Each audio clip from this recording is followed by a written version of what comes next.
Hey y'all. Hey. Hey, Hey ladies. And uh-oh.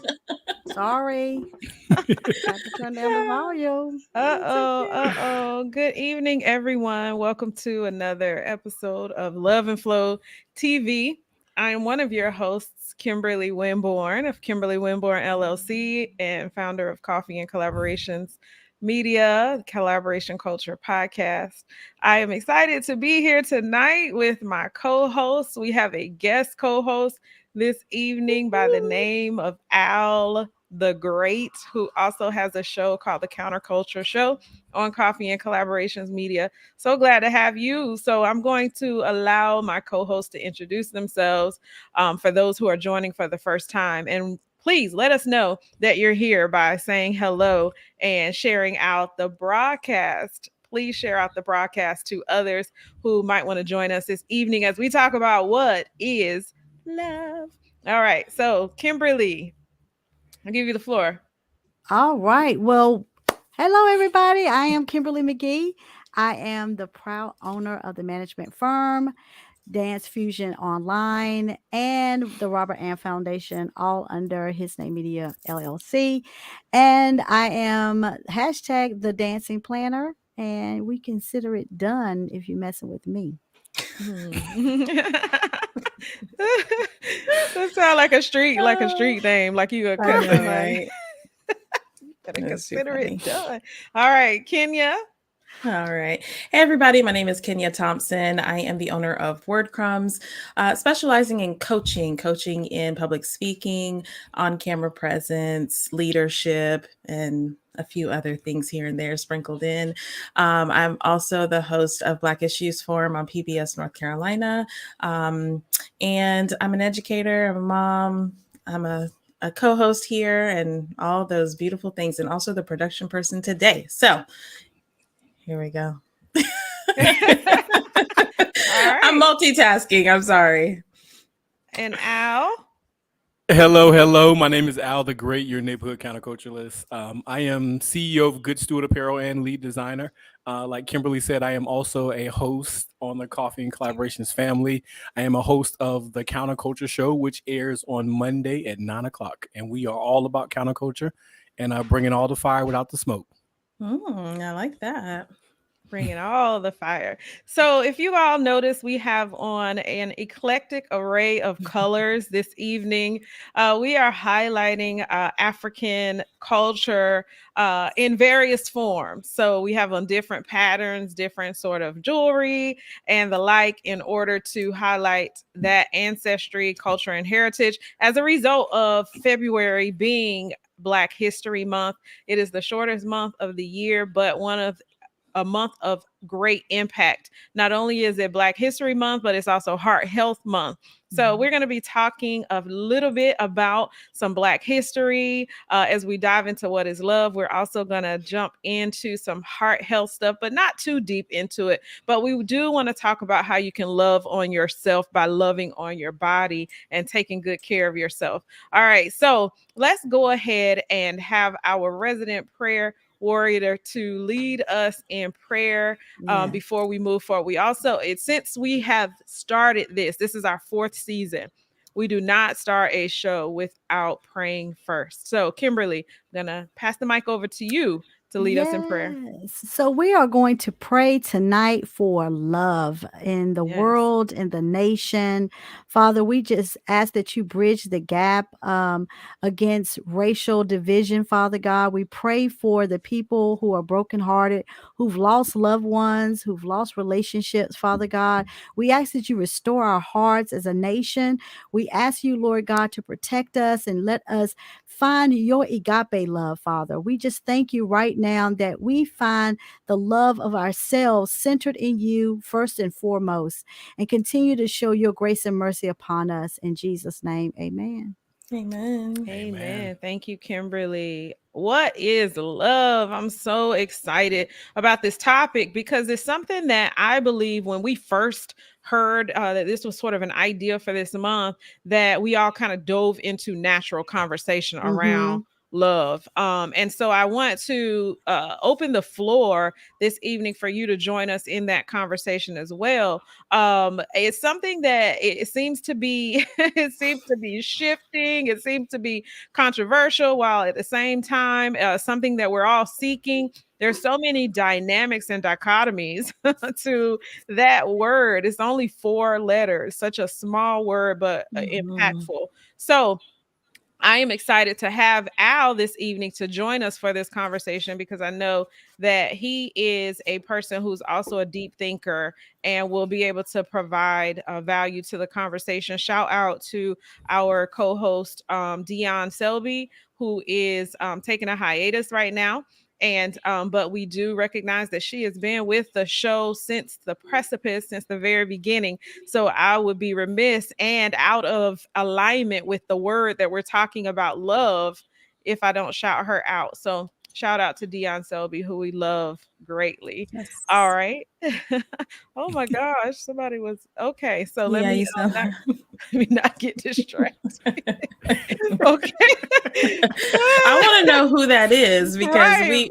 we don't see who it is. Tell us who it is. Do we know who Yeah. you are? If you all are watching, if you could allow Facebook to give your name. If you're on another Mhm. platform, you could just put it, in the comment that you make. But I had come from paying attention to my notes, and then I came back to that note. So I was like, what in the world?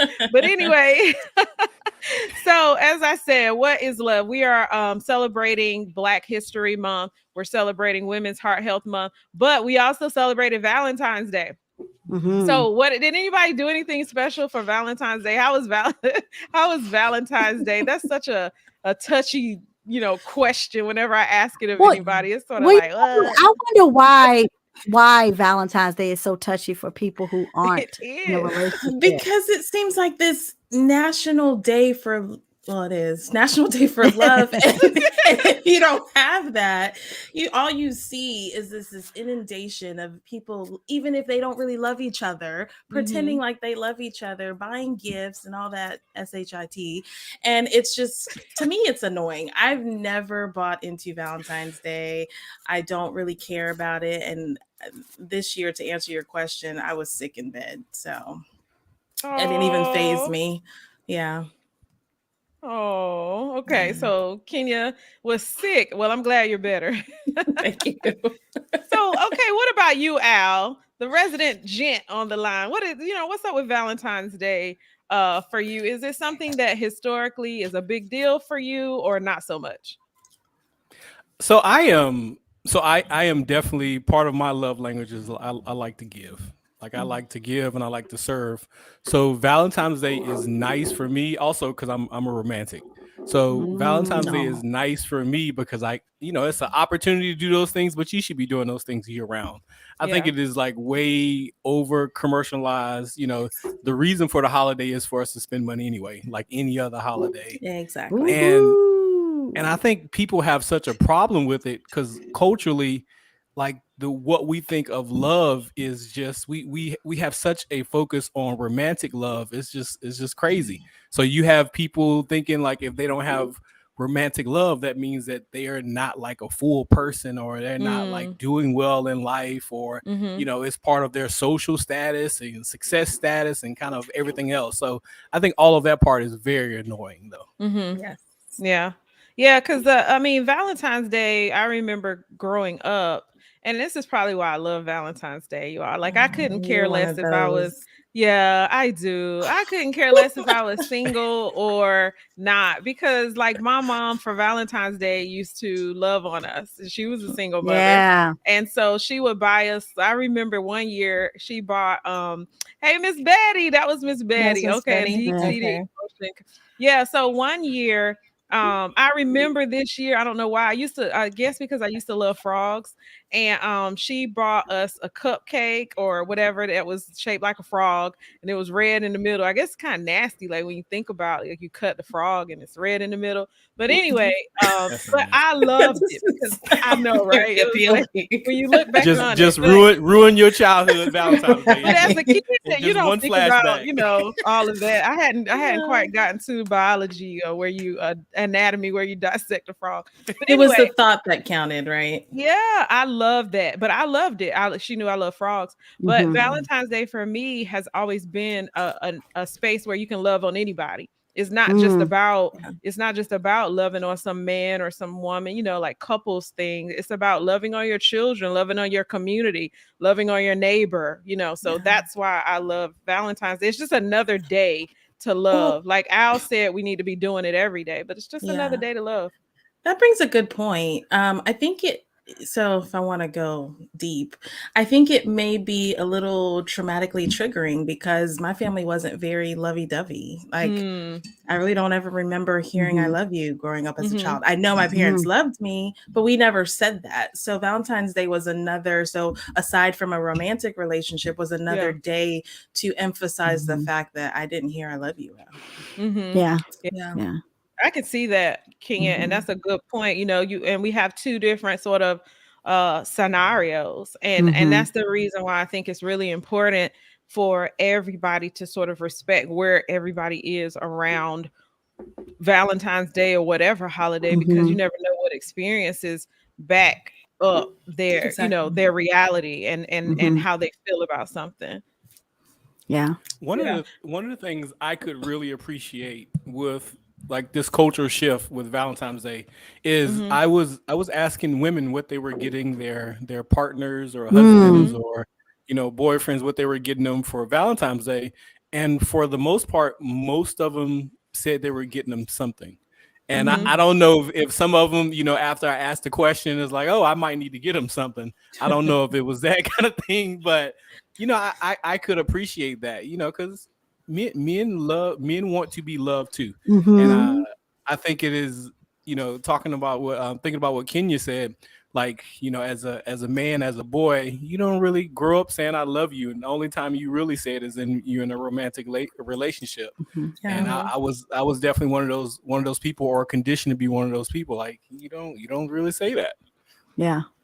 Yeah. Yeah, yeah. And that's so like back to what I was saying about experiences and being respectful of where everybody is and what their experiences are, to be able Mhm. to just love on everybody in the end. I mean, Mhm. honestly, if I'm loving you by respecting what your thoughts are. And one of Right. the other things I really think we need to do every day even more is to love on ourselves. Like, what about Mhm. self-love, and really taking that day maybe to find out something about yourself that you have been putting aside, and then saying, hey, I'm going to love on me today to celebrate me. Like, that's also something Yeah. that I think is an option. Yeah. Well, that's what I did for Valentine's Day. I'm Mm-hmm. like you. I really loved on my community. Mm-hmm. I gave out chocolates and little things in my dance Oh. class.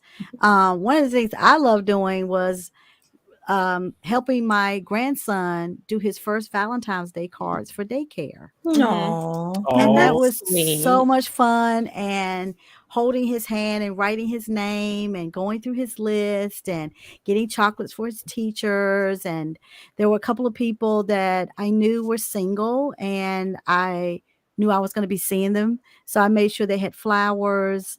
And then I treated myself to a nice bubble bath and some jazz music and a nice charcuterie board. And I sat in Oh, yes. bed and I watched all my favorite documentaries, and that was my time for myself. That sounds oh, beautiful. I you love Yeah, it. watching I love it. documentaries on Valentine's Day? She I loves Huh? thought you was documentaries. I thought you were gonna say you were watching what is it, L.O.V.E, or Lifetime like Oh, what is Movie Network. Lifetime? Lifetime? Yeah, No, like this is their yeah, holiday. no, It's like Christmas no, and Valentine's Day. no. Well, I watched documentaries about relationships and just some of my favorite docs that I hadn't gotten to yet. Yeah, so that was my little moment for my little nice little wine. I Actually, I love made it. my yeah. I Well, had we know my you love documentaries, so that's right yeah on point for yeah. who So you yeah. are. Well, we You have a Hmm. know, couple of comments here. Betty Dixon said that love is an action word. If not said, it is shown. And I'm not quite sure who this is, but they said Valentine's Day is for lovers. Elton, hmm that comes from yeah. Elton. Elton. I can see it. Yeah. It is also, it is for lovers. It was created for, like, you got the whole Yeah. little Cupid thing and all of that. But I believe that we could change certain things up. I do. I Yeah. believe Hmm. that, because for somebody it's crushing that doesn't have a Hmm. lover. And so Hmm. why not Hmm. frame it for Yeah. something Hmm. positive. So Now, go ahead. well, not to go too far because I know we didn't put this, but is Valentine's Day a pagan holiday? Hmm. It Yeah, it seems All is. like all holidays are holidays Okay. are. Yeah. all Okay. holidays are. Seems like I all. guess so. Yeah. That's a Yeah. whole nother show. Okay. That That's is a a whole whole nother show. That's nother. why I was Yep. hesitating. I was like, Yeah, that's a whole nother Nope, show. that's Yeah. real. That's But I, real. I think I think we have the ability to go back to something that Al talked about, the counterculture and it becoming more of a commercialized holiday. I think Mhm. we have the opportunity to really extend and change how we see Valentine's Day as maybe serving your community, going out and working with people who yeah, maybe are dealing with drug addiction or who are homeless and showing love. So that's one of the things that I've been using, and I did that leading up to Valentine's Day on any platform that was on, was just talking about loving your friends, sending text messages. I'm thinking about you today. I know it's a special day. You're not alone. Just making people feel special. yeah, And Yeah. I yeah, love that. And I yeah, love that. And one of the things that I think we're on that same page, Kimberly, supporting people in life is yeah. love. And so that leads me Hmm. to talk about how to learn to receive love in Hmm. different forms. And you already had the floor, and we'll talk about heart health month and a couple other things, but I want to kind of skip around just a little bit Okay. because just that's the subject that we're kind of still on. Hmm. And you experienced that recently. And Kimberly, if you could share that, because it was so moving that to have the Yeah. people in your life support you and share love. Yeah, so, I had just come out of a relationship for that I was in for a year. I wasn't really feeling down about it. I just felt like, Mm, "Hey, another one bites the dust. Okay, well, here we go." And my best friend, Byron, we were doing a dance class together, and he just stopped everything like after a dance, and he's like, "I just want to tell you guys, she's my best friend. My life would be empty without her, and she's one of the loves of my life." And Aw. it really got me to thinking about what the love of our lives are supposed to look like. And I started to really, it touched me in such a way that, I mean, people were just so touched. He was in emotional, I was, and he said he just felt led to say that. And it made me realize that I am loved. I may not mhm, be loved in the cultural way in terms of partnership, but I do have partners in my life. I have my best friends. I've got the ladies of Love and Flow. I've got my girlfriends. I've got my guy friends I've had since I was a kid who calls me, Yeah. "That's my girl. You always gonna be my girl." Like, right. and then I have my grandchildren who, like my grandson who y'all got a chance to see today, like opens up his mouth and puts his drool on me and hums, The that's his way of giving cutest. me Yeah. kisses. And so I'm learning, Kimberly, I'm learning to receive love in different forms and not feeling like I've lost anything. And now that I've been more mindful of that and receiving that, I really don't feel those moments of those pockets of loneliness. I'm very, Mm. very Mhm. fortunate. Yeah, Yeah. I'm feeling more, definitely more complete and more Yeah. I'm just feeling grateful. I think Yeah. that's the best word I can say is I'm really grateful. Yeah. And I love that story, and I'm glad that you were able to share that. Mhm. One of the things that I think I mentioned about my mother being a single mother and loving on Mhm. us in a way that I felt complete, right? And I felt Mhm. whole, and how Mhm. that's different for everybody, Mhm. what that is. And so I want to take a step back, you guys, to talk a little bit about that single mother syndrome and what that's like, having children and having to sort of uphold the house all by yourself, and having these not having the opportunity sometimes to explore Mhm. love, romantic love, or not having the opportunity sometimes to feel like you can even take love, self care and love on Yeah. yourself because you have so Yeah. many responsibilities. Did you Mhm. guys say, like, I always talk about my mom being a single mother, but did Mhm. you see examples of that in your home where you felt like when you look back on it, your mother or your father or somebody that whoever raised you could have probably loved on themselves a little more, but they gave all away to their children or what have you? Oh yeah. I mean, if you don't mind, I'll go. Yeah. Both my Mhm. parents, they always wanted to make sure someone was in the house. So my mom was a nurse and she worked night shifts, would sleep during the day, but was home. And Mhm. my dad would work during the day and then be there at night. But it always made me think, well, what time did they have for each other? Number one. Yeah. Mm, And mm, then, what time did they have for themselves? Because my mhm. mom would sleep during the day, which was functional hours for everyone else, and then work at night when no one was really up. And it just seemed like a lifestyle that I didn't want to copy. Like Mhm. I didn't want to, and I understood why. I understood the why they did it. And then my Mhm. parents are also immigrants, and so there was Mhm. this need to work and make sure there was stability and taking advantage of the opportunities here in this country.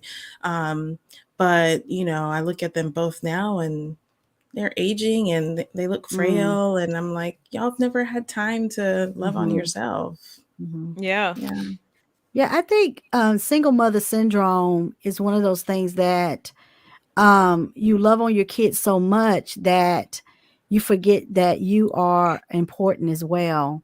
And I did that when I was a single mom. I didn't date Mm. um, when the kids were little, and then I met my former husband, and he was the first guy I had after my divorce. So I'm gonna write my story like Obama did before the news crews get to it. So I've been married 3 times. So my third husband, when I met him in court. He worked in the courthouse. I really wasn't looking for anybody, and Mhm. he was persistent. But I had a rule, not to date because I wanted my kids. They were so little, and I wanted to be very careful of who I brought in their space.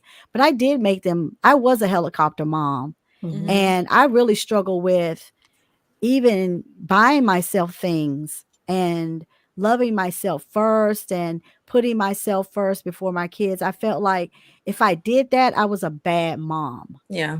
And I didn't have, unfortunate for me, I had a loving grandmother. I had great aunties, but I didn't have a loving mom. So my mom was not affectionate. My mom did not say, I love you. She doesn't say it to this day. So I didn't have that example other than from my dad. So from that perspective, I really wanted to break that cycle by Yeah. making sure I loved my children, but I Mhm. did helicopter them a lot. Yeah. And I don't regret it at all because I feel like in some cases maybe a little bit overboard, but I did the best I could with the tools that I had at the time. But I really did struggle with if I bought myself a dress or I bought myself a pair of shoes, I really struggle with, oh my God, you're taking something away from your kids. And I think Mhm. some single moms maybe struggle with that.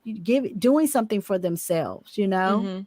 I Mhm. also want to add in there, when I heard the term single mom syndrome, right? I feel like it's the behaviors or the characteristics of a single mom that even married moms may take on. Okay. Absolutely. I think because that title mom comes with nurturer, provider, um, lover, for the kids, the kids Protector, automatic protector. protector. Thank you. Yes, the kids automatically want mom everywhere, doing everything. Right. Hmm. And even though dad may be right there in the house in the picture, the kids come to you. And so I think a lot of times we still take on the symptoms of single mom syndrome, if that's a Mhm. real thing, Hmm. and behave as though we are single moms simply because Yes. we feel like we have to do all the things, and even Mhm. for your spouse too, right? Mhm. Like you have to be everything for everyone, and Yeah. that can at times be extremely taxing Well, Hmm. and and cause that's resentment. Sorry. Hmm. no, no, no, don't be. But that's also one of the reasons why women have the leading cases of heart disease. So, Mhm. like I said, we're going to touch on that here and throughout. But while we're the nurturers and all of that, we're also like stressing ourselves out. So you can have Yes. somebody extremely healthy, but their stress is causing them to have, heart disease. Yeah. And so Mhm. you mentioned a good point, Kenya, because a lot of times there are men in the home, Mhm. and Mhm. women too do tend to be given the weight of the world upon their Mhm. shoulders. But I don't want to discount that some of these Still men are also, carrying the burden and bearing the weight of true. things, but then they don't get the recognition that the women do. So Yeah. that, that's a whole as we like to say, a whole other show too. But Al, I want to go to you real quick when it comes to that. Like when you hear that verbiage, since we have you here, when you hear something like that, as a father who loves your children, who spends time with your children, who is actually not an absent father, well, what does that make you feel when in the space of love? What does that make you feel when everything is sort of leaning towards the woman being the powerhouse and the men are sort of like shoved under the rug, for lack of a better term? I think everything kind of goes back to culture for me. And I remember, so men or fathers are typically were typically looked at. It has made some cultural shifts, but we were looked at as the secondary parent. Mm-hmm. Mhm. Mhm. I remember a time I was at the car dealership. This was with I think my daughter. I think it was my second child. I was at the car dealership. I was getting the oil change. It was doing something, Mm-hmm. and had to change her diaper. Mm-hmm. Mhm. So one thing, you go into the bathroom at that time, they didn't even have a changing station in the men's bathroom. Mhm. So I'm laying down a whole bunch of. I was prepared. I had her mat, her diaper bag, so I already knew the deal because had gone through that before. Had all her stuff, was changing her on the sink, and a guy comes and walks in. He was like, "Oh, you're playing Mr. Mom, or you playing mommy today or something?" And guy didn't know me from nothing, like had Mhm. never met me before. And I gave him such a look. I was like, "Man, if you don't get out of my face," it's Right. like No, I'm like I'm I'm, being I'm already dad. struggling trying to change his. Yeah, I'm already struggling trying to change his diaper. But you see so much of that in commercials where you see the daddy's changing the diaper and he looks like a total buffoon, like he Mhm. does not know what to do, and Yeah. that pressure is put on the woman, and it's like it's just a cultural thing.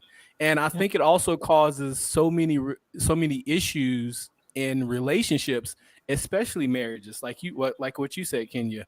Like, Yeah. because women are looked at to be taking care of the kids, when it's supposed to be, both of the man and the woman together, they take care of each other, and together they take care of the kids. But Yeah. it's like a lot of culture just has not caught up.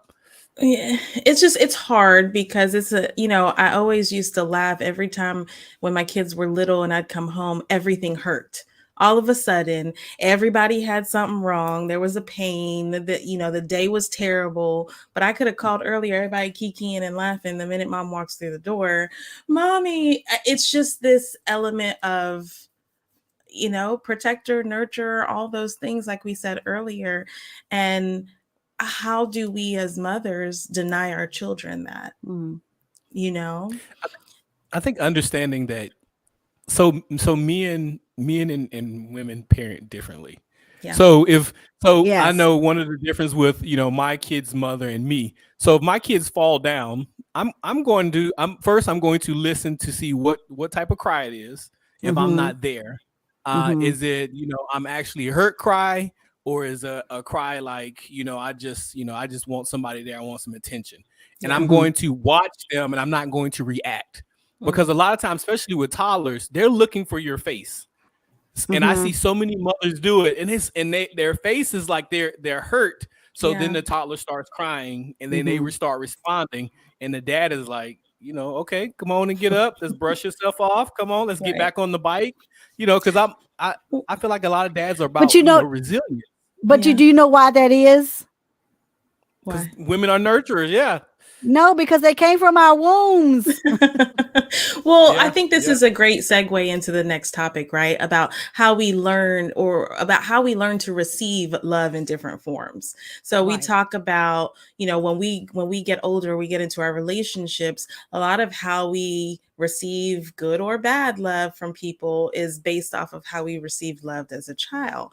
And so, we've got this question, and Kimberly, I want to pivot to you because I think you say it best when we talk about bad boys and roughnecks. So, your thought was, do we really love a bad boy? Is it true Oh, that women love a roughneck? got a roughneck, gotta get a roughneck. Got a roughneck, gotta get a roughneck. Well, The answer is let's define a let's roughneck define roughneck. first. Okay. Let's Well, define that. first of all, historically, a roughneck was a construction worker who, historically, that's what a roughneck came from. Oh. And then one of my favorite female rappers, MC Light, came up and restructured the word roughneck. And roughneck is spelled, her roughneck is spelled RUFF neck, Uh-huh. right? Yeah. So for me, she really describes it. It's a guy that's around the way. He holds it down. He can, he can play ball. He can manage himself very well, Mhm. but he's not necessarily metrosexual. Right. He's He's not affectionate. He's not soft. He's not. well, he shows softness in the private. Like he's Uh, hard in the street, but a roughneck is like, yeah, he hard. But then there's these intimate times where, yeah, I got to have me one of the roughnecks. Personally, I mhm. like a roughneck. I like a rugged. I do too. I like it. Okay. There's nothing wrong with anybody getting manicures or anything like No, that. But I want no. calluses on the hands. Okay. Yeah. I need them. Yeah. I feel like in the when did that song come out? Like the 90s. I Yes. think I so. feel Yes. like I feel like it kind of the idea of a roughneck morphed, like where it became a bad boy, and to me Mm. it like it became something toxic. You know, Mm. Also, how like I so? so I would in early whenever it was very early, maybe early 2000s or whatever, when Mm-hmm. I was dating, and I remember going to talk to women. And I remember them telling me, "Oh, you too nice. You too nice. I would just run all over you." And Mm. it was like the oddest thing for me. I'm like, Interesting. because Interesting. I'm Mm-hmm. nice, that means I'm going to let you run over me. Yeah. Like there was no middle. There was no Uh-huh. middle. It was like you were either too nice or I need you Mm-hmm. to like slap me around. Yeah. Like Yeah, I don't know what that was about. I remember being in college thinking, "Oh, he's nice, but he's who you marry. He's not who you have fun with right now." Mm-hmm. You Mm-hmm. know? And that was, I don't know, it was something about I dated guys who dealt drugs. Like there was just something about the guys who wore Timbs. Like there was just something about that. I don't know what it was, Yeah. but Yeah. yeah. That's there. see, but There is. that's Go that ahead. morph. That's that morph I'm talking about. You said the guys who sold drugs. So it came from, the 90s, from a guy who was just like, he's just a little rough. He worked with his hands, And I he didn't think what mind was getting dirty, to like, drug dealers yeah. and Mm-hmm. very hyper masculine guys. Yeah. I think that's, oh my gosh, Al, that's a really good. Hyper masculine Masculine. men. I think I have a high masculine energy, and I'm Mm, very attracted to that as well. Because I've always been one of those girls that I've been one of the guys' girls. mhm. Like I'm not Same. necessarily always the girlfriend, but I'm Yeah. the girlfriend, if that makes Same. sense. Same. Right? Yeah. Yeah. So for me, I love being around the guys, shooting the breeze, talking junk, because I feel like there's no like airs. They kind of give it to you straight. Mhm. And I find that more of a safe space sometimes. But I've got plenty of female friends. But Yeah. that's amazing that you say that, because I feel like I'm attracted to that high masculine appearance. Oh, What about you, Kimberly? I come back on Tim's versus hard bottoms, huh? Yeah.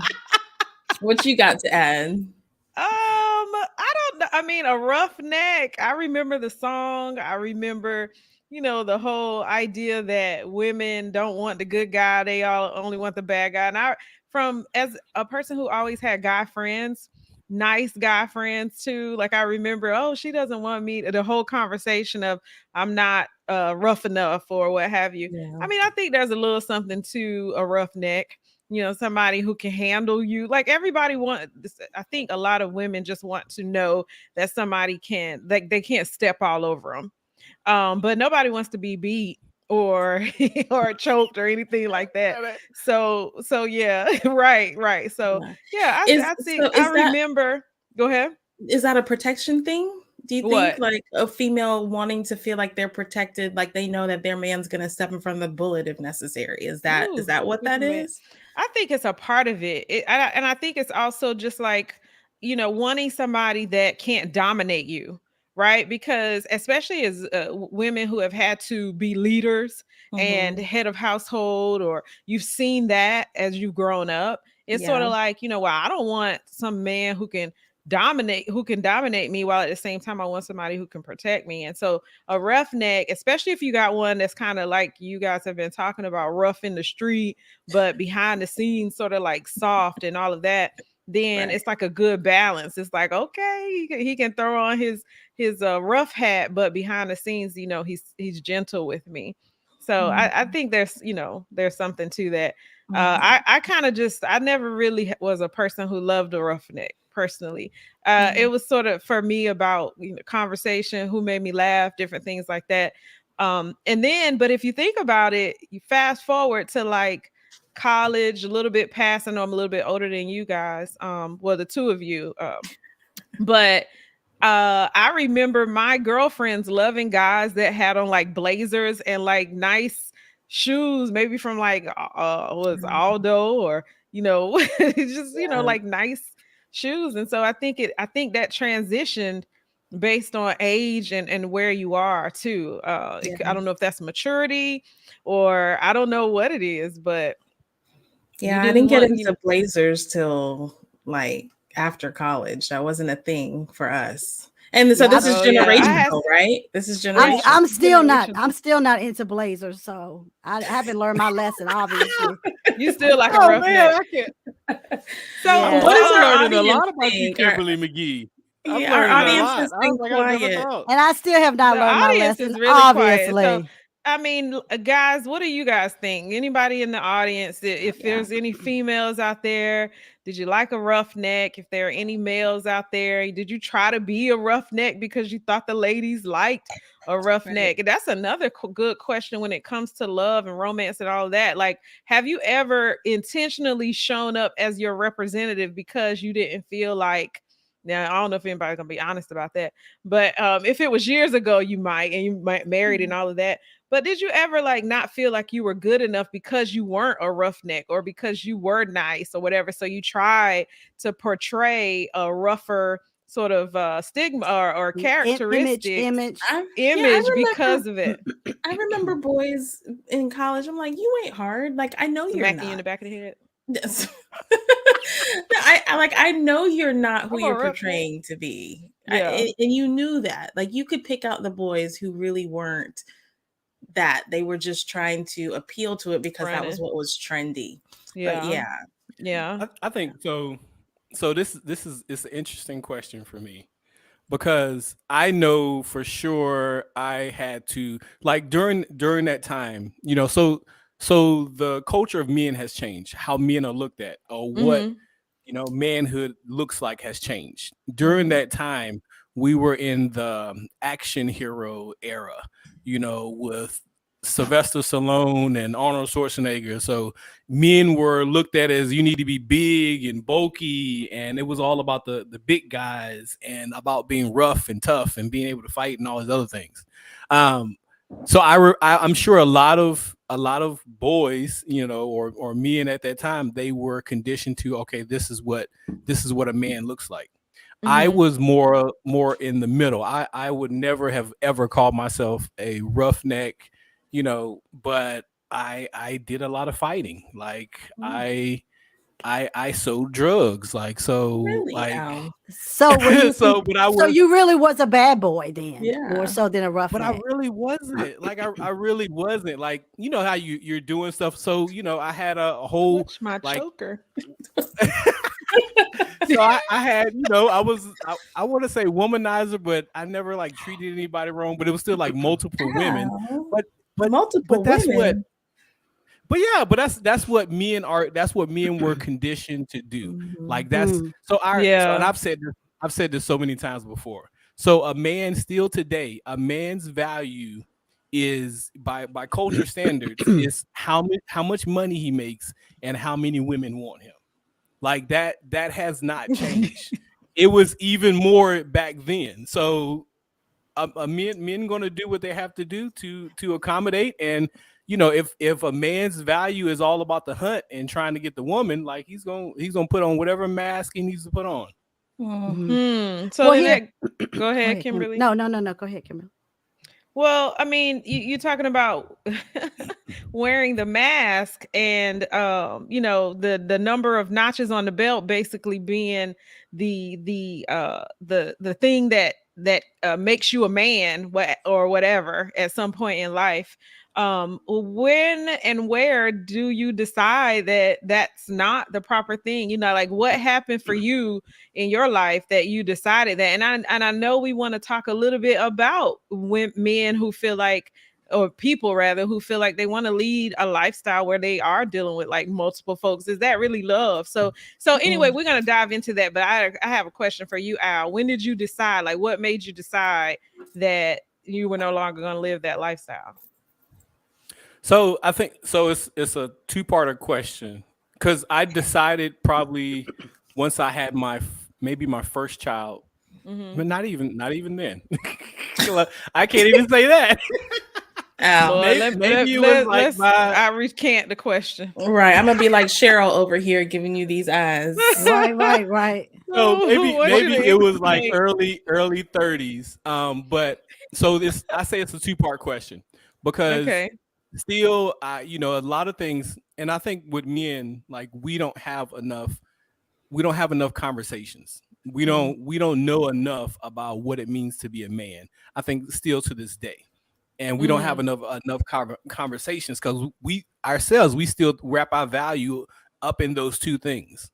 So I stopped having multiple women, and stop looking for women as my self-esteem, Mm, maybe early 30s. But I think still later on in life, I finally found, like what wholeness really was, and mhm. started finding out what it meant to actually value myself.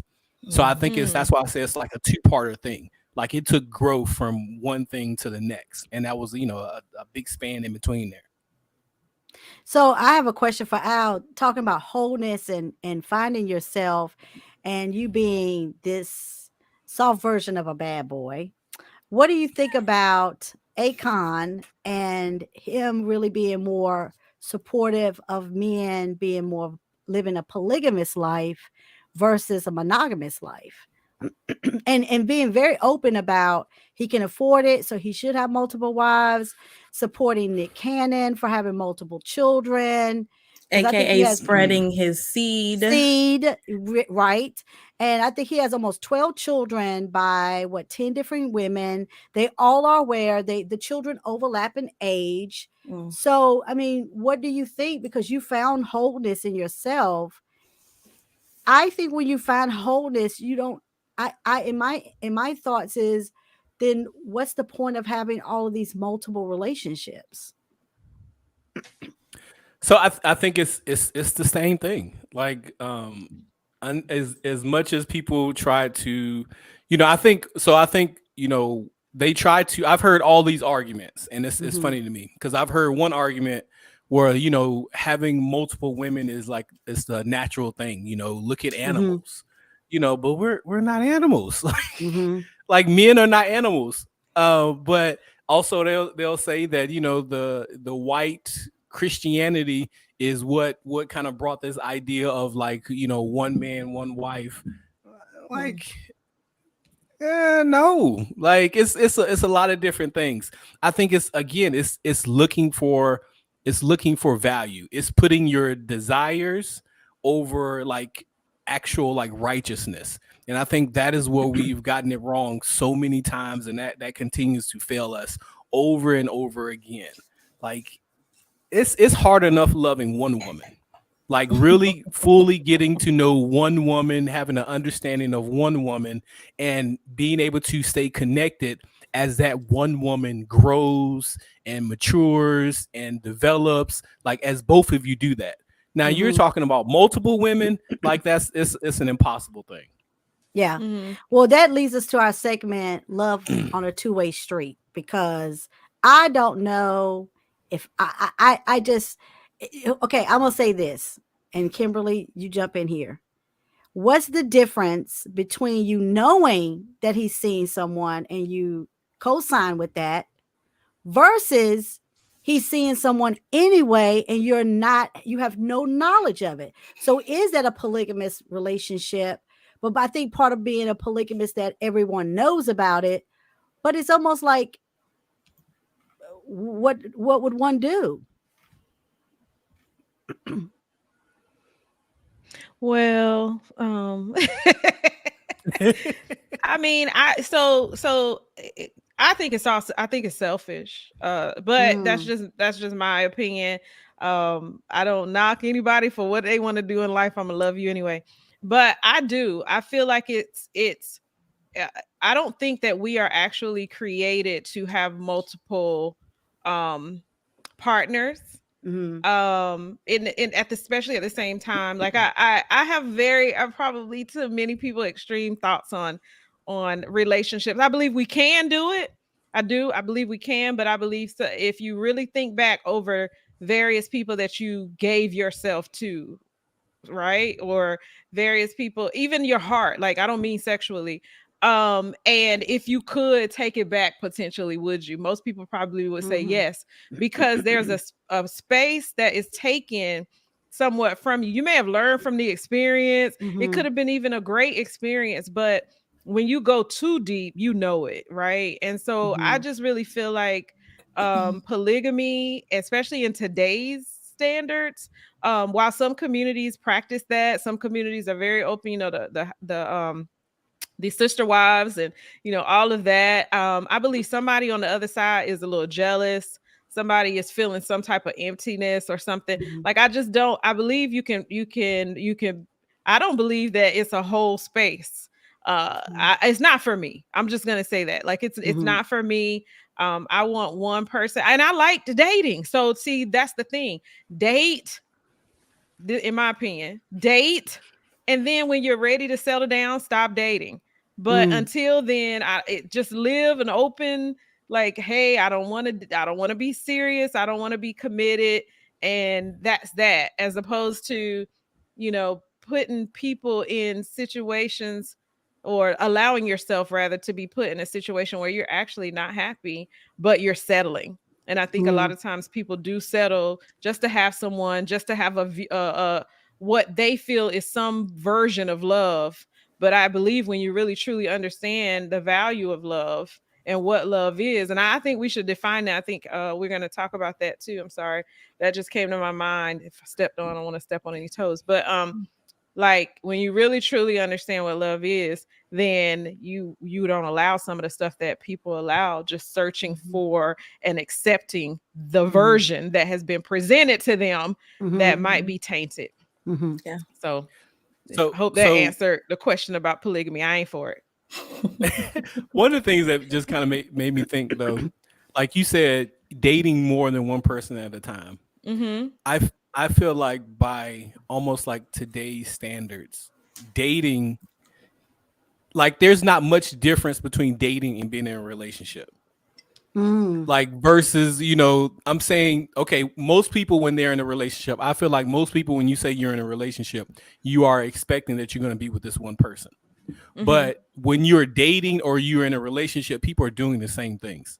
Still having sex, still, going out, still sharing everything. Kimberly's Like talking it's about like it's like What kind of dating dating. Dating is meant to get to know somebody. Yeah. Yeah. I mean, I think people just loosely now connect with people, right? Yeah. Yeah. And that happens in the dating phase, but that doesn't mean that you're in a relationship. Right. Right, Um, because that's monogamous. That's monogamy, and then you're sharing bank accounts. You're talking about your future together. You're right. talking about investing in one another for the long Yeah. term. And invest, I'm yeah, making plans like that. yeah. That's a relationship. Well, then, okay, so dating is not the same thing as a relationship. Like, I agree with what you guys were saying because, like, and I think people don't know how to date though. Like, Mm. somebody said, "But who is that?" I think Elton, See, look, Elton, but that's bang, Elton. but bang, that's bang. what I'm. That, But that's what I'm talking about. but In the that's not dating, that's dating. what it is. Bang, You bang, can bang. bang, bang, bang, and not have ever taken that person out. Like, I mean, people are sleeping. You know, you can have people are having sex with several people and they never even went on a date.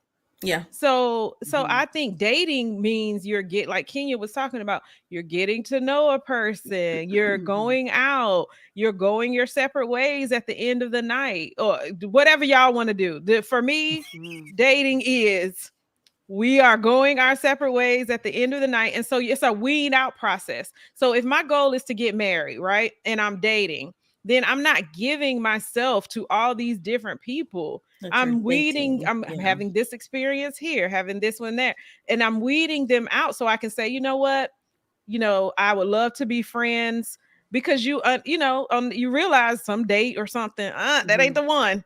And you tell them, hopefully, honestly, and then you keep dating until you And find that's that the one that, thing. you know, You said a key But thing. You tell them. yes, A you lot should of tell guys them. don't tell the women mhm. this. And so women Mhm. are sitting here getting emotionally invested, and these men aren't telling them that they're not considering them, Mhm. Mhm. right? They're waiting to get to what Al was talking about. Bang, Mhm. bang, But bang. they, Bang, bang, but bang. but also you have women who are doing relationship stuff. Like the lines are blurred so much. Like you Mm, have women who are doing relationship stuff, and the guy Mhm. is, he's thinking like this is dating stuff, but she's thinking this is relationship stuff, and enough communication doesn't I happen, was just about and to say, yeah. yeah, but and people don't true some people are. intentions. Well, some women don't know how to do anything other than relationship stuff because they feel like Yeah. if that's what their goal is, back to goals. So if you want a Mhm. relationship and you meet somebody that doesn't, that's not the person you need to be Mhm. spending your Dating. time with, because then you're going to end up hurt. But so that's back to communication, Alan, what you said, like make sure you're on the same page. Like if you just dating to have fun, that's understood. Then you can determine, do I want to go out with him because I want to have fun, or her, or am I over that chapter because I'm really Mhm. looking for somebody who's looking for the same thing I'm looking for. Well, and I think, a lot of women in particular think that they can change a man, right? They think that they can, like, if I show him enough of my good qualities, if I show him that I'm ready, then perhaps he'll see me in that way. Well, perhaps a switch will switch in him, and then all of a sudden, he'll put a ring on it. Right. Epic fail. Mhm. Exactly. Epic fail. So, Kenya, here's the thing about what we talked about: the difference of, is monogamy to be Expect expected? Is it? in today's time. In today's time. Yes. I think it should be.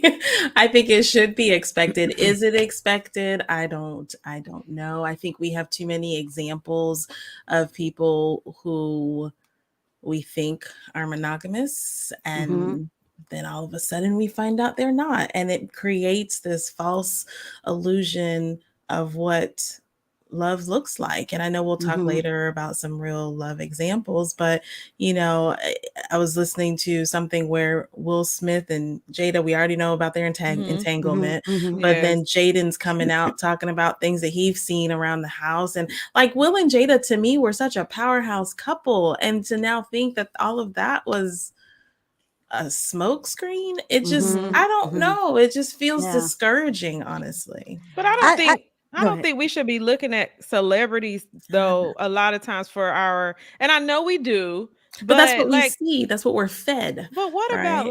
like my aunt and uncle who have been married 40 years, But what right? about my Mhm. aunt and uncle who shouldn't have been married 40 years but stays together? Like, I But mean, there's you know. just the Oh my good with the Ooh. God. bad. Like there's the good with the bad, right? And so Right. Yeah. if we're looking at celebrities for our good, then that's why we Mhm. got so much bad. I mean, this is true, Well, but mhm, sorry, Kimberly. We do have examples of that aunt and uncle that we know. Uncle so and so been stepping out all these years. mhm, Mhm. mhm. Okay, he got children outside of the marriage, but don't nobody talk about that. Don't nobody say anything because we Not till don't they want to grown acknowledge that. And even when you grown, they or the still be funeral. like, "Well, you know, Mhm. we don't really talk about that anymore." I Well, mean, who like, who who is that 4-year-old over there in the Right. corner when he got 45-year-old kids over there on the left-hand side of the Or who yeah, is the but 50-year-old kid? it's not all bad though. So like we I gotta, know. so the negative, as we know, because all of us got a little bit of personal development, the negative outweighs the positive in, in life. But there's light. And I'm not gonna go too deep, but light will always kill out the darkness, right? And Yeah. so Yeah. like somebody got to talk about the positive. Somebody got to talk about the positive because the negative is there. Like the Well, Yeah. negative is slapping us in the face. You don't hear about the love stories of these celebrity Mhm. couples that are, blossoming and all of that Yeah. stuff as mhm, mhm, often because a mhm. lot of these couples are viable. Yeah, But let's like, Yeah. oh, read. for instance, some of the couples we're going to talk about later, they're Yeah. having very successful relationships, right? But we Me don't too. hear about that. We hear about the failures, the Yeah. cheaters, all of Mhm. that. Well, let's read this comment by David. The randomness of human existence and behavior has to be accepted as reality, which is true. Mm, He's so that's deep. good. Well, I think here's okay, go ahead, Al. so. I think so. I think we are in a unique, um, like fork in the road of human existence, Mm-hmm. where there has not been enough examples about what love is supposed to look like Mm-hmm. because we haven't even had a good enough example of what humanity is supposed to look like or being a Mhm. human is supposed to look like. So we have not been able to love. I think we have, because of the internet, because of all these things. I think now that we have enough information to pull from, like we're at a fork in the road where we can actually teach each other what love is supposed to look like. Yeah. Mm-hmm. Because our parents and parents before them, like Kenya said, some of them stayed together too long, some of them stayed together for the kids, some of them didn't even love each other at all. Like, Mm-hmm. and it was, and we're gonna talk about, I guess, about this later too. Like for culture, love is all about a feeling. And once that feeling is gone, the love is gone and the marriage is gone. So it's Mm-hmm. Yeah. like we don't truly understand what it is. And we have to go through a whole cultural shift with education and everything else to actually see what that really looks like. But So I what feel does? Oh, go ahead. no, go ahead, Kenya. I was just gonna kind of move on because we're already at 8 o'clock. I wanted to Yeah. talk about what does love look like. You already started talking about it, Al. Mm-hmm. Yeah. So Kimberly, were you gonna say something? No, I was just gonna say, just to tag what everybody's saying. I think one of the part of the issue defining what love looks like, Yeah. it really has a religious component to it. Either you be Christian, Oh. Hindu, Muslim, um, you know, eh, just like for Eastern Indians, they are matched based on connections and families, resources, and those types of things. And in Christianity, we're taught it's really important that it's oh, it really depends on, not that the Bible teaches that, but that Marriage versus denominations, you talking about marriage, marriage. Mm-hmm. correct. But just in love, period, is that like, to be made whole, you have to have a partner. Like, you need to be married in order to do that, to be whole. Mm-hmm. And we know that the Bible does have that that component to it, but Mm-hmm. there are also benefits to being okay and being single and living your life without marriage or Mm-hmm. having those types of relationships.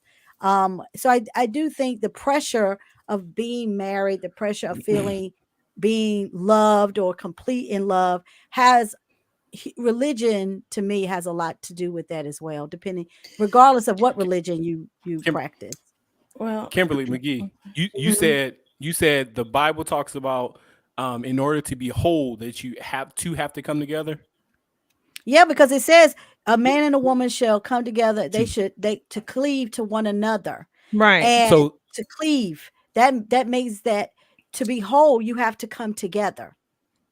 Yeah. so so I think so the Bible, so the way people interpret and what the Bible says, I think Mhm. is very different, and That's I it. think Mhm. That's the denominations, right? that is how we've got into so many issues. Mhm. Yes. God's math is two whole people come together to become Right. one whole Right. person. Right. That Mhm. means two whole people. So Mhm. our math and what we've been taught in culture is you come together to be whole. And complete. I Yeah. think Mhm. Mhm. that is the That's different. biggest issue that we've Mhm. had in our culture, especially with myself, Mhm. Mhm. who's been married twice. Mhm. Like Mhm. I was not whole either one of those times. Mhm. Mhm. Mhm. Like and even for women, definitely for women, they're conditioned so much that you need a man to complete you. You need to Mhm. have this somebody to sweep you off your feet and all these other things. And I think that is the biggest issue that we have, I think, with marriage. That's one of the biggest issues why we're seeing so many divorces, because people don't want to take the time to become whole before they get with another person. Yeah. Right. And that's a good point out as far as what you said about the what the Bible says and the misconception, but also Mhm. the Bible. So I think the Bible says that it is better to marry than to burn. So that is Right. in reference to, okay, if you know that you're single, you have urges, Mhm. you have a desire for Mhm. partnership to be with Mhm. someone, so as to not fornicate, all of that stuff, it is better to marry than to sin. But it doesn't say the wholeness comes from God according to the Bible, like having a relationship with him. So to what you were saying, Al, but when we talk about marriage versus love and we talk about cultural, you're talking about the Indians and all of that, like that is more of a duty, so then Mhm. there from culture to culture, Obligation. marriage is completely different, Yeah. from us, let's just say American culture, right, Mhm. Mhm. versus other countries. That's Mhm. completely different. It's more of like an assignment and a duty. So love doesn't have anything to do with it at all. And maybe at some point those people will love one another based on like familiarity and different Mhm. things like that Mhm. that happen as a result of community, spending time together, having each other's backs, all that. But those What? particular marriages aren't always based on love. Yeah. So I think this is Elton again. So he's saying, what's love got to do with it? In real friendships and relationships, you're going to fall out at some point. It's the Yeah. maturity level of both parties, how you reconcile. So I Yeah. think that is love. Like I think what love has to do with that is that if it's a real friendship and if it's a real relationship and you fall out, love is actually the thing that's the glue that keeps you together. Like because otherwise you could just move on. Like you don't Mhm. have to reconcile. I think it goes back something that when Al talked about society and our views of things, the Western we think of when we see a matched marriage, we we don't comprehend that kind of partnership. But marriage Mhm. is a contractual agreement between two people, right? And so I think society we're warped, and it goes back to my thoughts about part of that views of society and what we see as marriage and being Mhm. whole is through the way religion is taught or our belief system in religion. And then now we see it in pop culture when we're dealing with celebrities, we're viewing those things as, we're measuring our relationships up to people we don't even know. Mhm. Yeah. I mean, yeah, I definitely think that in the in the church that we are more so taught to get married Hmm. than to live a single life. But then you look Hmm. at like certain people who have chosen not to. And I think what happens is those aren't the best examples of like celibacy and abstinence, Hmm. because then they Hmm. end up Hmm. sometimes, having a stain of, pedophilia or those sort of things upon them because they've, Hmm. and it's sort of like it's not the best view, or the, Right. of not getting married. So Mhm. I do believe what you're saying is correct, as far as Mhm. like we are taught, or the view that we see in is to get married. Like that's the best Mhm. thing. That's supposed to be the Mhm. goal Mhm. as a little Mhm. kid. It's like Mhm. who's gonna be your Prince Charming, even in like Disney and all of that. So you can have that Mhm. Cinderella ball and all of that. So I Mhm. agree with you there. Mhm. Yeah. But look how early we are conditioned to think that we're supposed to be with someone. Like I Mm. remember Very. my daughter had a friend. They're the same age, but he was a boy. And so many people, and hear people say it about a lot of little kids. Oh, they can be boyfriend and girlfriend. No, they can be kids. Like Yeah. why we trying to match people Yeah. up at 6 years old, at But they're nine Mhm. gonna years get old? Like married. Yeah.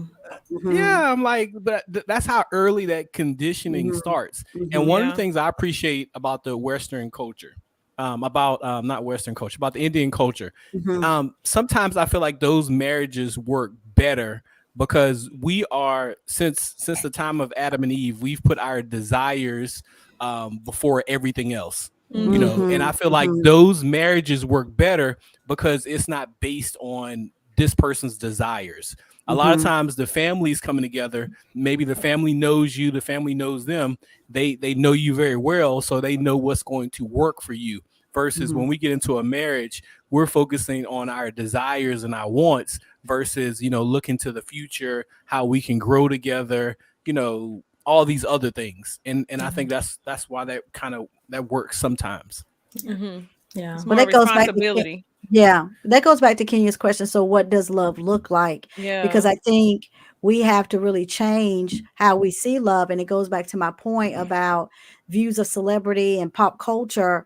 Like, I think we get it wrong, and I think Mhm. we're putting too much value in celebrities and people in position, and they're good to listen, don't get me wrong, I mean everybody loves a good love story, I'm one of them, but I think we get so devastated if they break up, and it's like they're just like us. Mm. Well, Well, what about marrying your ex? Yeah, well I ain't. You're not. Talk about Robin crickets. and Warren. Talk about Yeah, Robin and so Warren. I'm not marrying my ex. And if Crickets. I do, and listen, let me tell you something. You hear, ain't nobody said nothing. And I have given my friends full disclosure and openness. If I even look in that direction, they are to kidnap me and have me deprogrammed. Okay. Okay. So one of the things talking about celebrities. So Warren Dixon, he's a former basketball player, coach, and his wife now, Robin Dixon, she is on the Real Housewives of the Potomac. She was also an athlete as well. So they have come under scrutiny for several reasons. They got remarried, which is you would think people would be very happy for them. Here's the thing, they were high school sweethearts. They were divorced in 2012, but they still lived together. They still slept together.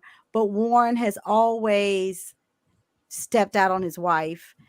She was his former wife at the time. So, some people used to feel sorry for Robin on the Twitter, and he'd be posted with other women. She has now remarried him. And prior to that, he is now in a scandal that during COVID, he was in an affair with a woman from Canada. So, and she married him anyway. So it's just like, what's the point? What's the point of what? What's the point of remarrying Mhm. someone that you've been sitting around who has shown you time and time again they are not fully invested in the partnership that you're supposed to have with them? My answer to that is that's her view or their view of what love is. So, as we, are defining love, I believe Mhm. that love is skewed. That word is skewed based on experiences, just like so many things, finances, for instance. How somebody spends their money, and what they've been taught is based on their experience and what they've learned. And so, just like in anything, that seems to be the view of love, the view that she or they have of love, and that works for them, I guess. But it doesn't. It's not going to work for me, and it's not. It may not work for you. Like, it's like, what's the point? But that is their view of what love looks like, Well, apparently. and that's sad because I think it sends a message, Kimberly, Mm-hmm. as a woman that you have stuck around all of this time. You guys are not married, but still living as a married couple. You get married and then you find out. And then what she did was she she got behind a paywall and told the story and sold the story that Juan was cheating. Well, that wasn't news to everybody else. She tried to capitalize on it. And it's so ridiculous. I mean, I think we just put too much like self-esteem and self-awareness and partnership and love. To me, that does not represent But you know, love. some people love drama. And this is what Mm, I've learned Their is that's view. some good, people Kenya. are drama seekers, Mm, and it doesn't matter what the story is as long as there's something that fuels this energy of drama. They mhm, don't care. They don't care. Some people just look for that thrill. That's their mm. view And of love. I've learned that people look for that thrill, and there's nothing that you can do or say to change their mind about the situation. So here's my question to you all. When it comes to images and what's out there and what love is supposed to look like, we have this platform that we coin Black Love, Mm-hmm. and it's purposely focused on showing that the Black community is represented in the media in a healthy, loving relationships. How do you all feel about Black Love? Is it overlooked? Is it whitewashed? Is it used to what do you think the purpose of the whole platform of Black Love? Mm-hmm. I I mean, I honestly like, I'm all black and everything, but why does everything have to be black this and black that versus white? Love is love, Mm-hmm. right? Mhm. I don't know. I mean, I understand the idea and the concept of what you're talking about, but what is different between black love and white love or Indian love and Haitian love and African love and England love? I don't know what the I difference is. Yeah, I think it's my understanding is that because Black representation of healthy male and female couples, and it could be same-sex couples, I don't know, but that it has been missing in our society in terms of what we see, because the image of that there is no, the image of the Huxtables don't really exist in the Black community, that it really just it are single Black mamas raising kids by Black men who don't want to be married. So I wonder if the whole and going into Black History Month and talking about representation, about couples and love, is Black love important as a platform to send a message? That couples, that families, actual Black families are working together. Black couples are viable and all of that. Yes. And I mean, I Mhm. really feel like that's why it started, because, just Okay. sort of like to show that the home is not broken all the time. And Mhm. so there Mhm. is Black love. But I do think it's been what's the word? It's been it's been saturated with negative influence as well, Mhm. to a Mhm. certain degree, because you have Mhm. these very these characters that come out of this Black love movement that sort of taint it. And so when you have the purity over here, or the beauty of it, right, and then the character of it, it sort of taints it, just like anything can be desensitized or tainted. But I believe the reason why it started is for that purpose, to show that, the Black home, there are mother and father there, or that there is Black love that exists. So But I mean, go ahead, Kenya. I don't think it's a black love issue. I think it's a systemic issue. That's right. Mm. Right, our It black always is, families right? have been separated because they have always been against the black man. Mm-hmm. It's Mhm. not about black love. Black love has existed since the beginning of time because we started Absolutely. evolution, we started everything. So Mhm. black Mm-hmm. love has never been an issue. The issue has been the system attacking our black families and our Right. black men, our head of households. Then Mm-hmm. it looks as though our black families families are crumbling, but in reality, it's an attack. So Mhm. I don't think it's a Black love issue. I still will not agree that it's a Black love issue. It's a systemic Black family issue. I believe that's the Yeah. issue, but I believe that they felt like the solution to the issue was to, highlight Black love, Mhm. and it Mhm. became like a Yeah. movement. So, Mhm. Black love this, Black love that, a whole show, and see, Mhm. I, Mhm. yeah. Yes. Yeah. I think it was neat. I think Black Love's need is needed to Mhm. you need to you need the representation, and you need to see it. Mhm.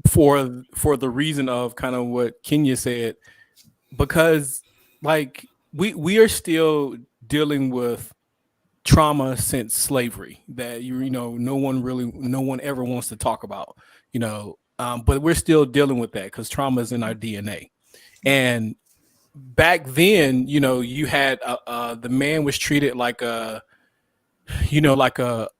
purebred horse, and the woman would come in and they would just bring women in and out of there so they can mate and have a good Mhm. stock of next generation of slaves. That damaged us. Hmm. Mhm. Not owning your own family, not owning your own marriage, like that caused some damage. That caused some Mhm. damage in the relationship of Black people. I think that is why we have such a difficult time getting married and staying married. I think Mm. it's a lot of that coming from that. I watched a video, and the video was talking about that, the trauma that's left over, and it had an example of a white woman asking, complimenting a Black woman's child. And the Black woman, she was like, "Oh, little Johnny, I'm making up a name. He's doing so well in school, and he's this and he's that." And the woman was like, "He is like he's playing video games too much. He's doing this, he's doing that." And I found myself doing that about my oldest one time, and it really clicked for me. Even though this child he never got in any trouble. All he did was play Pokemon too much. Never had to help him with his homework, all these things, but that is left over from that time. Because Mm. if you badmouth your husband, if you badmouth your kids, then if you call them lazy, the master comes to you and say, well, Johnny's doing a lot of good work. He's doing this and he's clearing out the fields. And the They're too woman would say, no, desirable. he's lazy. Yeah, he's Yeah. Mhm. lazy. He Yeah. can't do anything. You didn't want him to be sold like Exactly. that. So that is left over. That has caused such an issue within our families. That is why, a lot of women, why they feel like they have to be so hard, and Hmm. that we are conditioned to be so hard, and you don't need a man. Like it's a lot of issues. Mhm. I'm of two minds. I love Black women. I think the other side is, I think love is hard enough where if you're trying to limit it to one group of people, you're narrowing your chances of finding love. But also, I think, we need to see Black love. It Mhm. needs to be it's a counter offense, a counter conditioning because of what we went through. We need to see that we can make Black love work. Yeah. So do you mean relationships are hard enough or love is hard enough? Relationships, love, all of it, all of it is Yeah. is hard enough. Because I So don't our think that love Mhm. is hard. I think relationships and people are hard. But if we just separate and actually define love, love should be easy. Love is easy. It I, It's the yeah. people that make the relationship or the situation hard. Like love is not hard. I agree with that too, Kimberly. However, I do what Al says is so poignant because I think Black relationships, Black couples have so many different dynamics. The Yes. generational trauma, the racial biases at work, housing issues. I mean, I think as a Black Self-hate. couple, self-hate, internal colorisms in our own communities. I just really think that majority of Black relationships, they have more components of hurdles to deal with than maybe other cultures. I could be totally wrong about this, but I really do think that Black couples, when you see a healthy Black relationship, it is very, it almost seems like a unicorn, so to speak, because I think there's just so many different hardships that Black males and females go through separately, and Yeah. then as a couple Yeah. together, that's Yeah. tough. That's what I was going to say. I don't think black couples have the luxury to just focus on their relationship. They have Oh, to Kenya, focus on yes, everything else and their yes, relationship. that's so good, Mhm. Yeah. Kenya. So we Yes, But deal is with love generation. hard or is the No, love relationship is hard? So not cuz we're hard. talking about okay, cuz that's Love my is not hard. point. Like if we could Yeah. dissect No. because love, I respect love so greatly. And I think we have to be careful in our verbiage when we talk about love and we're talking about whatever the different thing is because love is not hard. No. It's relationships that And the are thing is, hard. even when I think relationships to fail, me, love is hard. well, but even when I don't know relationships why. fail, there isn't always a loss of love. A lot of times Right. people will say, I still love this person. I Mhm. just can't deal with the relationship.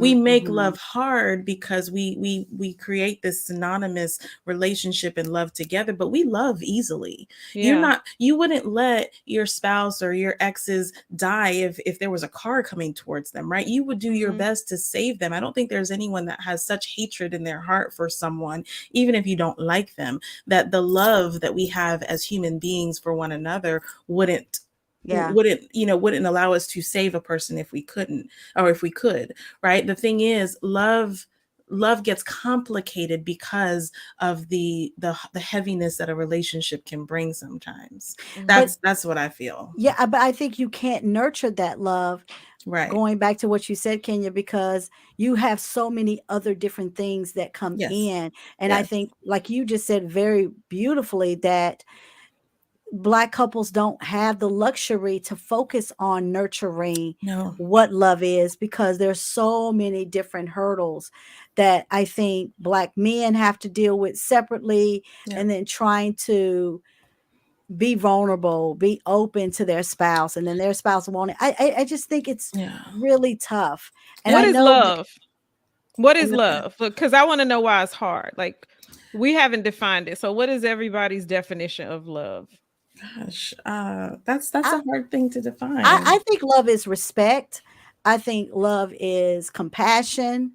Mhm. I think that love is um I think love has the ability to hurt, but in hurting someone is being vulnerable enough to say I'm sorry.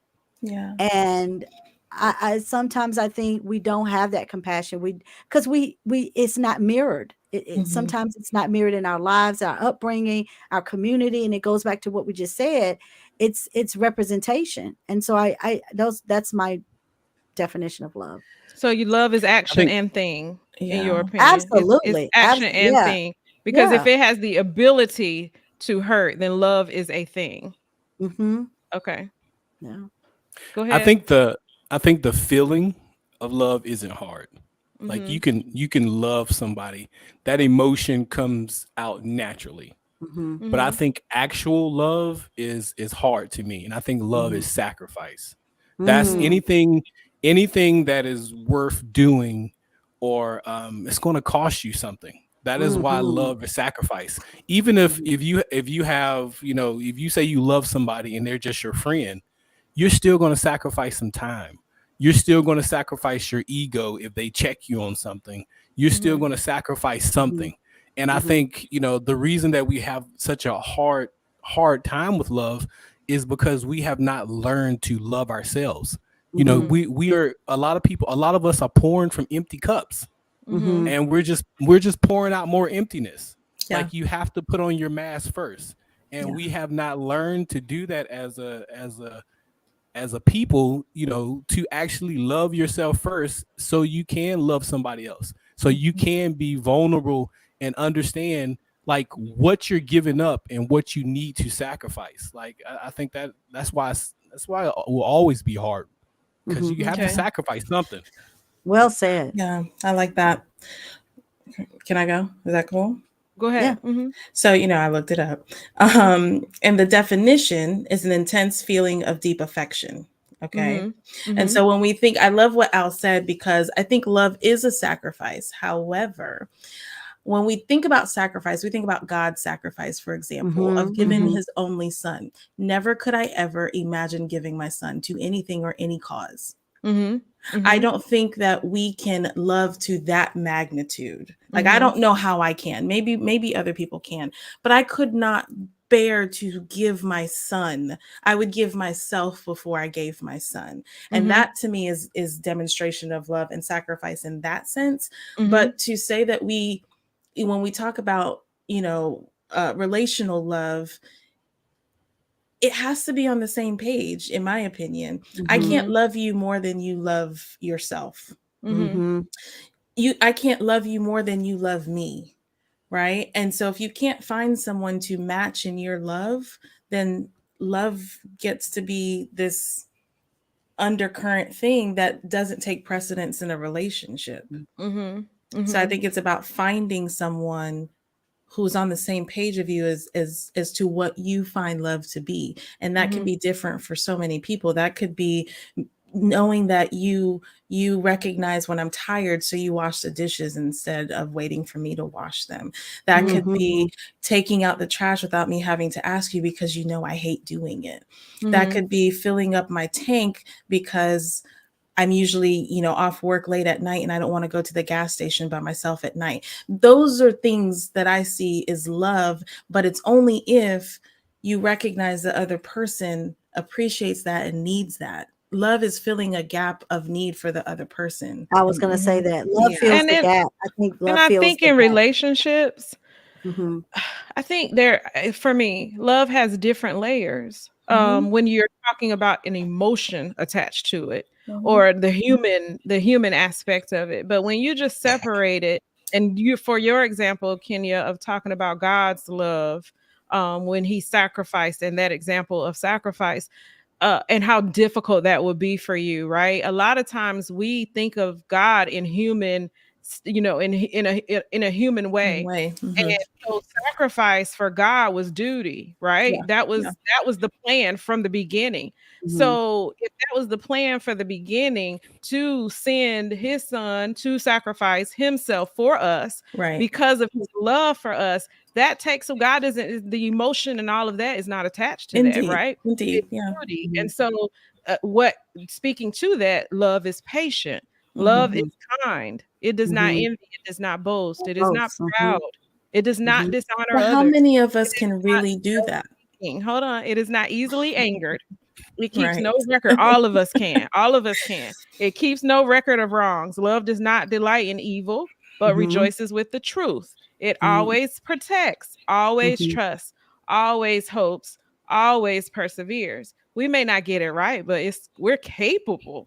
Now, we are capable of that. We may not get it right all the time, and we may have some work to do, but we can do it. Just like the first time you try to do a push up, it was hard, but you Yeah. tried again, and it was easier the more you tried to do it. That's the Yeah. way that I look at it. And Mhm. I went on this whole love journey years ago, and now, like, I fight for love. Like, I have such a respect for love, because when somebody tells me they love me, but I see that their action does not align with what I know love to be, it makes it easier to leave that scenario and that Yeah. situation. And I can take my emotion out of it, even though I actually love them. I love Mhm. me, and I love what God said about love. So if I'm seeking God's love, or what God said love is for me and for his children through a relationship, I'm not staying in that.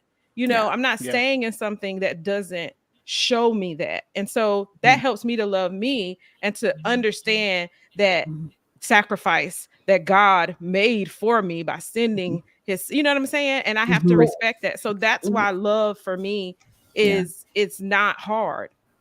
Well, I Mhm. think We you we said a we big, yeah, and you said a really key thing though, is that you love you first. Mhm. And going back to what Al said earlier about looking for a partner to complete us, we can't Mhm. Mhm. show true love in a relationship if we're 50%, Mhm.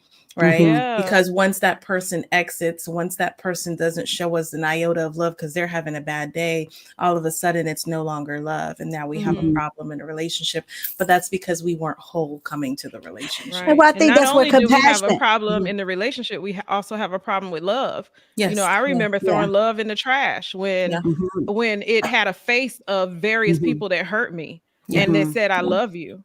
And I Right. was like, and that's Mhm. where I started my journey to Mhm. to what Mhm. all these people are saying they hurt me. Okay, somebody could tell you they love you and they molest you. Somebody can tell you Mhm. they love you and they stab you in the back. Somebody can Mhm. tell you they love you and they beat you. All these different Mhm. I love you, but Mhm. I'm Mhm. murdering you, or you know what I mean? Mhm. So I had to go on my own love journey to say, you know Mhm. what? People are misrepresenting love, and this is Mhm. not what love is. Right. Yeah. It's murdering. I think love goes back to what both of you all are saying is one is forgiveness and compassion and understanding and grace. And I know we won't get a chance to get to the Definitely videos, grace. but um, Michelle Obama talked about, and we can post these on Instagram if you hadn't seen it already. She talked about, she didn't like Barack. She got at the early stage of their marriage when they had kids because she felt like he abandoned her. He was out doing this, and she was like, "What you mean you going golfing?" And da da da da da. So she felt a little slighted towards him. And then Viola Davis, she talked about learning what love is through grace, through Yeah. understanding, through compassion, and putting those things in. Because I know we don't have time to go because they're pretty lengthy videos, but I think it is one of those things we have to deal with what love is, representation of love, being Yeah. great, being gracious with the person that we have decided to be. And then I think it's stages of love, like you said, Kimberly, there's layers. Because as you get older, the things that you worried about in your 20s and your 30s in a relationship or marriage, you're not going to worry about that in your 50s, 60s, and 70s. That evolves. And so you become more purpose driven. Is it Mhm. about the kids? Is it about the grandkids? Is it about retirement? Is it about finances? Is it about freedom? So we do evolve in a relationship. And I think I see love sometimes in such a different way because in the part of my company where we manage in care management, when you have someone who is in memory care and then their husband comes or their wife comes every single day and they Mhm. sit beside them and they wipe their mouths and they brush their hair Yeah. and they could not go a day without making sure that the person that they've been with this long is taken care of. To me, that's a true representation of love. Yeah. Yeah, I love that Yeah, story. I I love I it. do think it's I do think it's totally possible to love. Like I totally think so, and I think we just have to go through a cultural shift and do a lot of education because Mhm. we're so focused on love the feeling. Like Mhm. Mhm. I feel like when Mhm. people say they love you, it's the same love as they love their car or they love Mhm. their bag. Like Mhm. like when it stops providing value, you no Mhm. longer have those motions. Discard it. Mhm. Mhm. Yeah. Yeah, you Yeah. discard it. So we Yeah. we we just base it so much on that. And even like I think all those things, the fruit of the spirit, I think all of that takes sacrifice. Mhm. Mhm. And it's funny because I tell my kids their foundation. They have three things that's been their foundation since they was little. Mhm. And it's beautiful, powerful, and intelligent. And we talk about power is self control, and we talk about Mhm. why power is self control because it's a superpower. Mhm. Because most people we don't even use self control. I'm realizing so much in my own life and watching others and just in our culture how self control is like it is just a lost thing. Like we are so focused on our desires and making decisions on just like emotion. Mhm. I feel this way today, so I'm going to do this today. Like, Mhm. it's just odd. Yeah. Yeah. Yeah, I think that's a good point. Mhm. So we'll close right there. And it's, something I think we all agree on, and we've all said it over and over again in different ways, as far as, us being able to put emotion aside in order to love, or in order to be viable or have strong relationships, in order to Mhm. communicate, sort of putting our emotions to the side, Mhm. sometimes to be able to show up and actually show love, Mhm. and respect, which Mhm. oftentimes come with that. And so this has been an amazing conversation. I want to thank you ladies and thank our sort of guest, semi guest, not really guest because he's on the coffee and collab team, but Al the Great, we came from love. So Oh, because we sorry. came from love, we have the capacity to love and to be loved. Absolutely. That's what I'm talking about, my sister. So literally. So Literally. Well, can I say one thing as you're closing? I yeah. like that she said that. And another thing that I've learned, like we came from love, like God wasn't one person. Mm-hmm. Like we can't love without community because we need to see it in action and we need to actually feel it. So Mm-hmm. God came from a community of three. So we Mm-hmm. have to be Mhm. in a community to actually be able to have love or to be Mm-hmm. able to Yes. see it. Yes, Yeah. yes, Yeah. and I totally second that, which is why coffee and collaborations like we need each other, Yeah. Mhm. and I need you. You know, this crew right here is a great example of love. Like all four of us here together on this team, we do so much for each other in front of and behind the scenes, stuff that people Mhm. never see.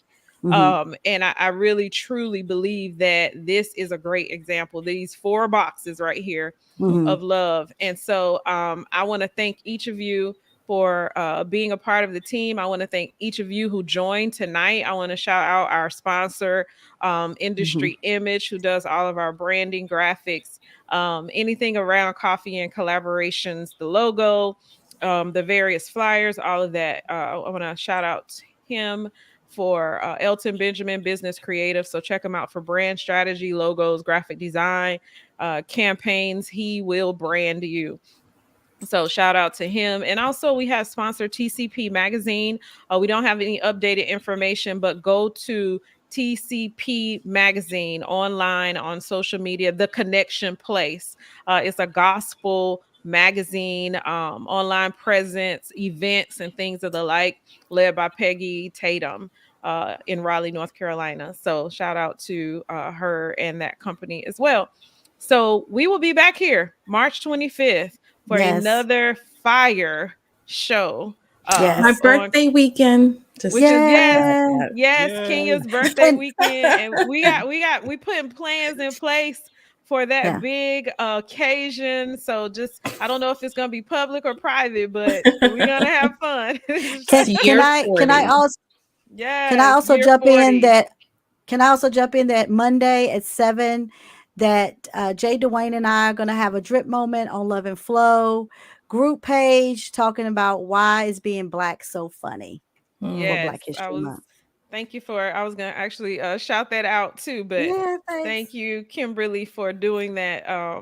I am excited to be there Monday. I hope everybody else is too. I bet you it's going to be a blast because Jay Dwayne is a It's hilarious. character, and Yeah. then Kimberly McGee on the mic with anybody is always so much fun. So you Mhm. guys make sure to mark your calendars for 7 o'clock on Monday for our drip. We haven't done a drip in some time, and they're I always know. I'm so excited to do this drip yeah, with him. It's going to be amazing. I'm super Black stoked about it. History moment. Yes. Uh-huh. And so as we close out, love and flow. And we've been talking about love. So our love, ladies of vision and empowerment, that's an acronym because we want to always inspire, encourage, and uplift. And so Mhm. even when we disagree on things, we always have vowed to leave the show in a posture of love. And I believe we've Yes. done that tonight. I believe we've done that Yeah. on every show, and it's what we try to share as we go out in the world too. So you do the same thing. Like you don't have to.